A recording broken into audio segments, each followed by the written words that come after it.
नमस्कार. कसे आहात? आनंदी आहात ना? असणारच. बाहेर आशेचा किरण दिसू लागला आणि त्याच किरणाने आपली ही कथा उजळू लागली आहे.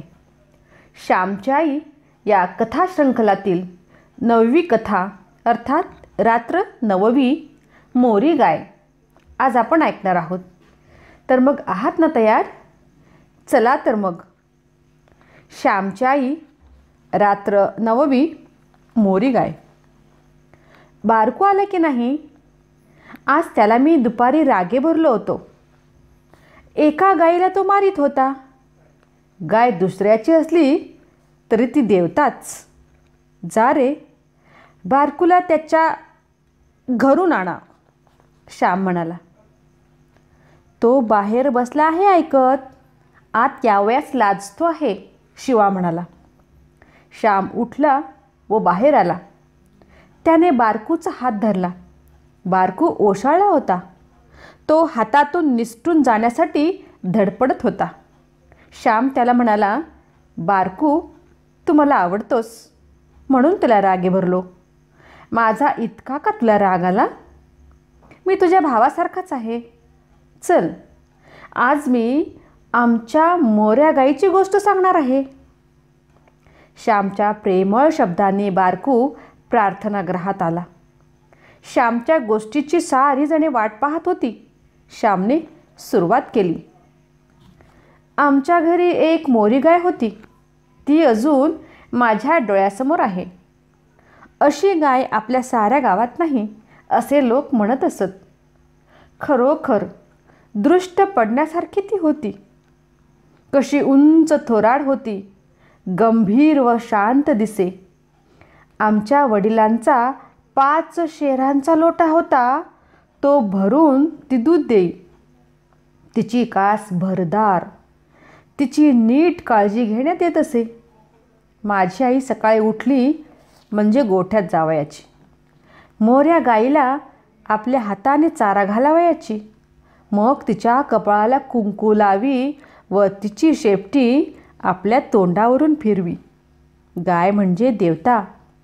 गाईला ही थोरवी बायकांनी दिली आहे. परंतु आज खरी गोपूजा राहिलीच नाही.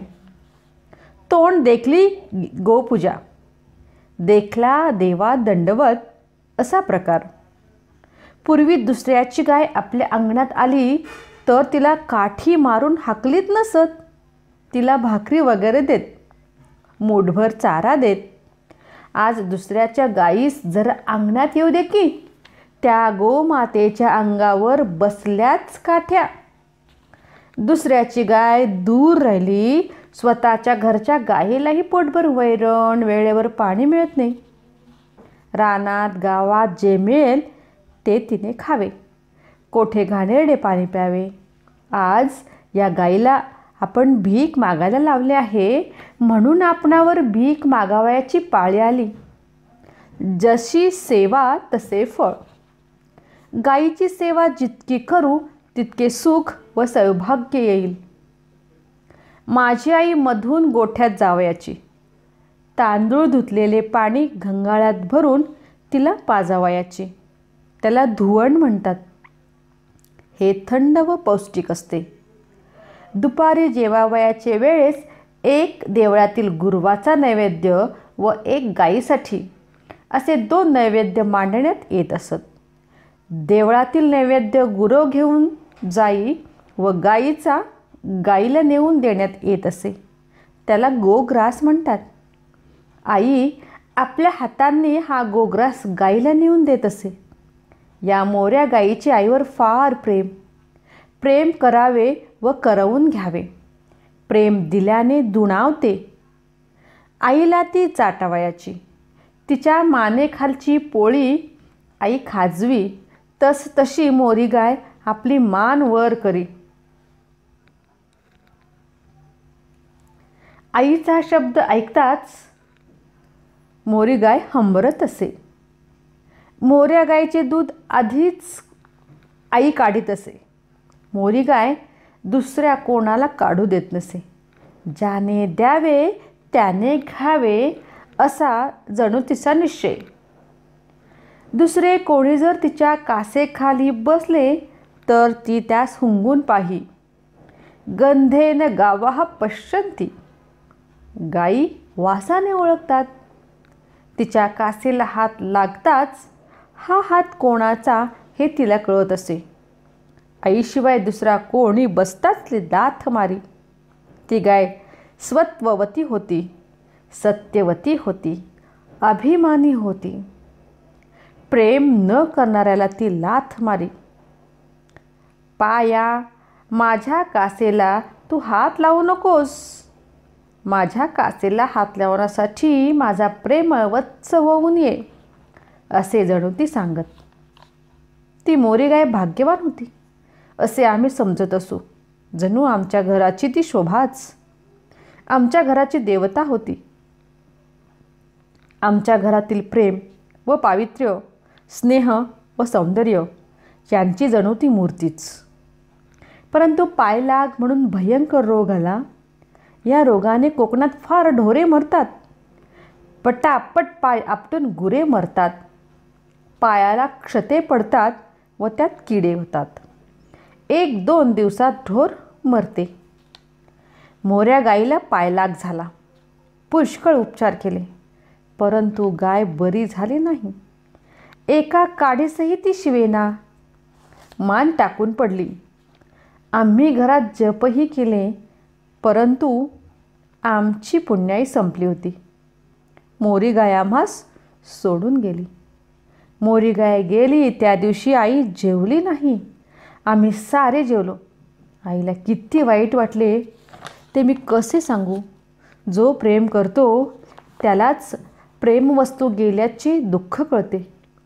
इतरास काय समज. मोरी गाय जेथे मेली त्या जागेवर आई पुढे काही दिवस हळद कुंकू व फुले वाहत असे. कधी कधी बोलताना आई म्हणे, मोरी गाय गेली व तुमच्या घराण्याचे भाग्यही गेले. त्या दिवसापासून घरात भांडण तंटे सुरू झाले. भरल्या गोकुळासारखे तुमचे घर पूर्वी गावात दिसे, परंतु मोरी गाय गेल्यापासून अवकळ आली. माझ्या आईचे म्हणणे खरे आहे, फार व्यापक अर्थाने खरे आहे. ज्या दिवसापासून भारत मातेची मोरी गाय गेली, ज्या दिवसापासून गायीला भारतीय लोकांनी दूर केले, तिची हेळसांड केली, त्या दिवसापासून दुःख, रोग, दारिद्र्य, दैन्य, दुष्काळ ही अधिकाधिक येऊ लागली. चरखा व गाय या भारतीय भाग्याच्या 2 आराध्य देवता, आधार देवता, या 2 देवतांची पूजा पुनरपी जोपर्यंत सुरू होणार नाही तोपर्यंत तरणोपाय नाही. गाय रस्त्यात दिसली म्हणजे तिला उजवी घालून तिला नमस्कार करणे म्हणजे गोपूजा नव्हे. आपण दांभिक झालो आहोत. देवाला नमस्कार करतो व भावाला छळतो. गाईलाही माता म्हणतो, परंतु तिला खायला प्यायला देत नाही. तिचे दूधही मिळत नाही. मिळाले तर रुचत नाही. खोटा वरपांगी नमस्कार करणाऱ्याला नरक सांगितलं आहे, दास्य सांगितले आहे. या कथेचं तात्पर्य कसे वाटले कथा ऐकून?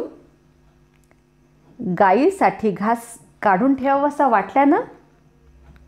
या कथेतून गायीचे अनन्यसाधारण महत्त्व वर्णन केले आहे.